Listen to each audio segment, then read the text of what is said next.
Megabonk is, without question, a good game. It's the child of both Vampire Survivors and Risk of Rain 2 in its gameplay. It's one of those roguelikes that understands exactly how our brains work and wastes no time getting to the fun. From the moment you boot it up, you're hit with flashing visuals, constant sound effects, enemies flooding the screen, damage numbers climbing, achievements popping, and unlocks rolling in. It's stimulation-forward design, and it's executed extremely well. Every run feels busy, rewarding, and chaotic. There's always something happening, and more importantly, there's always something to chase. And that's why Megabonk is so addictive. It scratches the same itch that Vampire Survivors and Risk of Rain 2 perfected: minimal friction and maximum payoff. You die, you restart, you buy new unlocks that make you stronger, you unlock new characters with different modifiers, and you try again. It's clean, efficient, and satisfying. I don't think it's controversial to say that Megabonk earns its success on a purely mechanical level. The pacing is tight, the feedback loop is incredibly well tuned, and the moment-to-moment gameplay feels good. What surprised me most is how much the shift to full 3D actually helps that loop,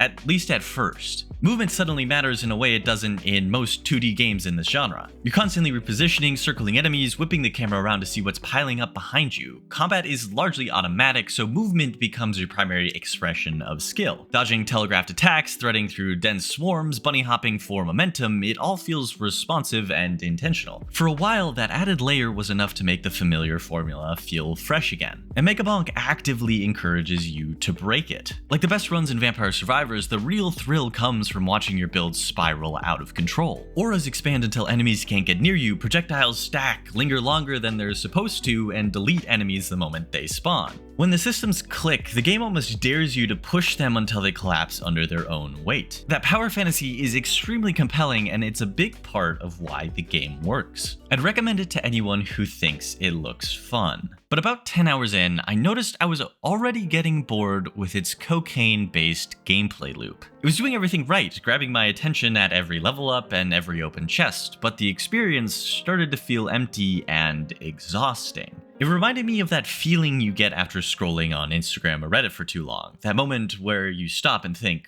what did I just do with my time? And its incredible success is what really makes me uneasy.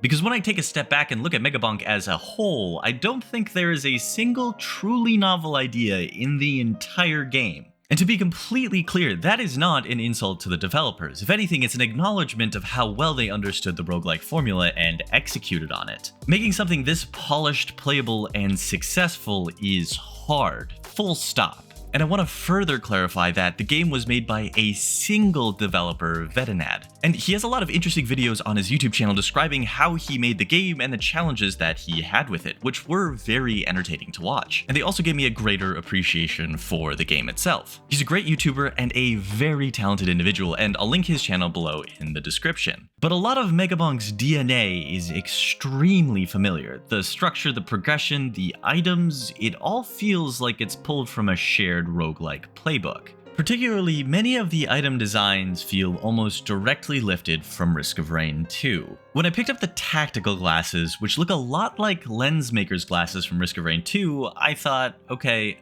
I hope this doesn't give me crit chance. But instead it duped me, and it functions almost identically to the crowbar. The feathers are basically Hopu feathers, the boss buster feels like armor-piercing rounds mixed with a bit of the old guillotine. Different names, slightly different visuals, but nearly identical roles. And look, I know, there's not a lot of new ideas that can come out for crit chance and extra jumps, but the similarities are uncanny. The music follows a similar path too, ambient, electronic, and propulsive. It's not identical, but it's close enough to feel intentionally adjacent. The game is different enough to pass as its own thing, but familiar enough that your brain instantly knows how to engage with it. Kind of feels a little bit like the whole Pal World debacle to me. Megabonk also borrows for its humor as well. Its item names and descriptions lean heavily into meme culture, and look, some of them are funny. I chuckled the first time I saw the Shrine of Suck, read that thunder mitts let you clap their cheeks for extra damage, or ran into a Chadbark and used Mega Chad clearly lifted from meme culture. But the humor rarely stands on its own. It's funny because it reminds you of something else that was funny before. It's referential humor, not inventive humor. It actually reminds me a lot of the movie Everything Everywhere All at Once and the Raccacoonie joke. That moment was probably the hardest I laughed in the entire movie, but it worked because Ratatouille already existed. The joke relies entirely on recognition. If you showed it to someone in a vacuum, it wouldn't land, and once that moment passes, there isn't much left to unpack.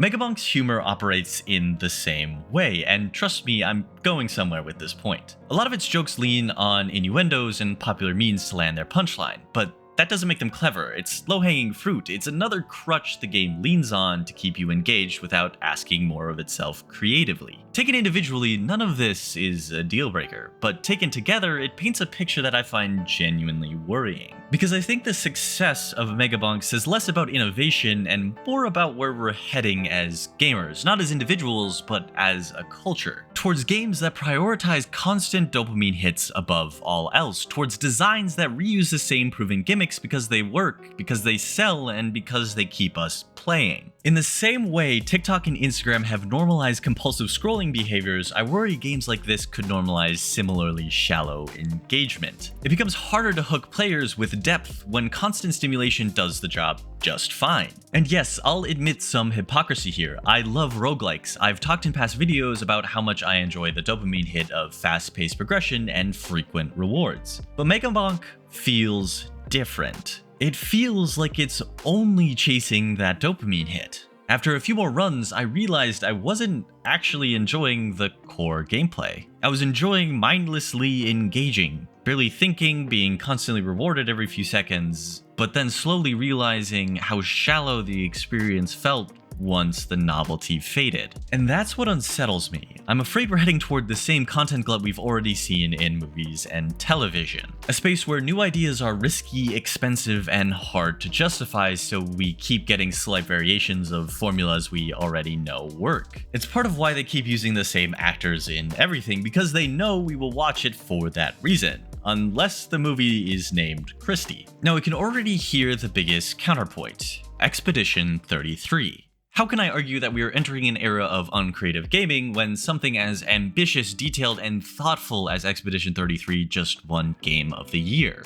The answer is simple. Creative games will always exist. There will always be developers willing to take risks. There will always be passion projects. There will always be outliers that prove innovation isn't dead. And to be clear, I'm not saying Megabonk is bad or that you shouldn't play it. I genuinely had fun with it for several hours, and I'd still recommend it to people who enjoy this kind of roguelike. But personally, I stopped playing it much sooner than I did games like Ball Pit and Nine Kings. Not because it was worse, but because it became stale faster. Once I was no longer hypnotized by the lights and sounds, I felt like I had already seen everything it had to offer. Just remixed versions of ideas I'd experienced before. I have a lot of hours in Risk of Rain 2. And I'm not arguing that every game needs to reinvent the wheel. Sometimes it's nice to play something familiar, comfortable, and predictable. What worries me is the precedent this game sets. Why take creative risks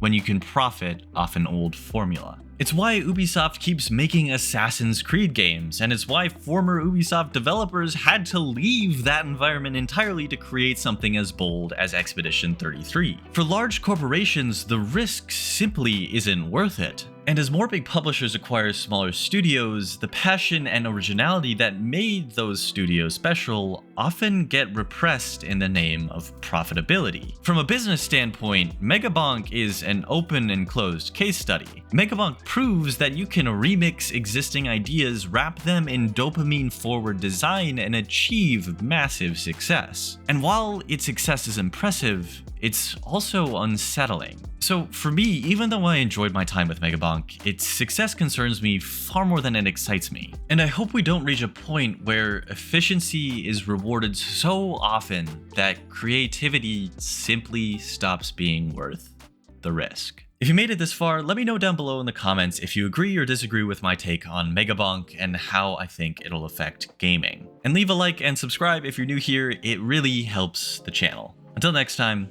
take it easy and game on.